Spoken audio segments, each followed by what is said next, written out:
வணக்கம் நண்பர்களே, நான் சுண்டைக்காய் விவசாயி. இயற்கையிலிருந்து உங்கள் ஆரோக்கியத்துக்கு வந்திருக்கேன். ரத்தத்தை பலமாக்கும் சக்தி என்னிடம் இருக்கு.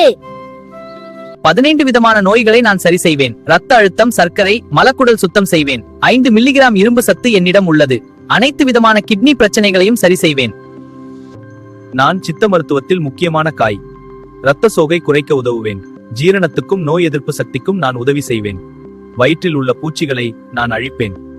10 சுண்டைக்காயை எடுத்து 2 மணி நேரம் மோரில் ஊற வைச்சு, பிறகு அந்த சுண்டைக்காயை நன்றாக அரைத்து மோரில் கலந்து குடிக்க வேண்டும். வாரத்தில் 3 முதல் 4 நாட்கள் குடித்தால் உடல் வலுப்பெறும். பல நோய்கள் இது ஒரு பாரம்பரிய அருமருந்து. ஒவ்வொருவரும் சுண்டைக்காய் தினமும் உணவில் சேர்த்து கொள்ளணும். பெண்களுக்கு மாதவிடாய் காலத்தில் கருப்பை சுத்தம் செய்யவும் கருப்பை வலுவாக்க நீ உதவுகிறாய். தினமும் பச்சை சுண்டைக்காய் அரைத்து மோரில் குடிக்க முடியாதவர்கள் சுண்டைக்காய் வத்தலை வறுத்து பொடியாக வைத்துக் கொள்ளுங்கள். தினமும் மதிய உணவில் 2 ஸ்பூன் மட்டும் சேர்த்துக் கொள்ளுங்கள்.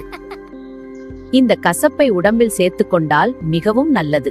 தினமும் உடலுக்கு தேவையான கசப்பு சாப்பிட்டது போல் ஆயிற்று. ஓகே ஃப்ரெண்ட்ஸ், என்ன தினமும் சாப்பிட்டு ஆரோக்கியமா இருங்க. இந்த வீடியோ உங்களுக்கு பிடிச்சிருந்தா லைக், ஷேர், சப்ஸ்கிரைப் பண்ணுங்க.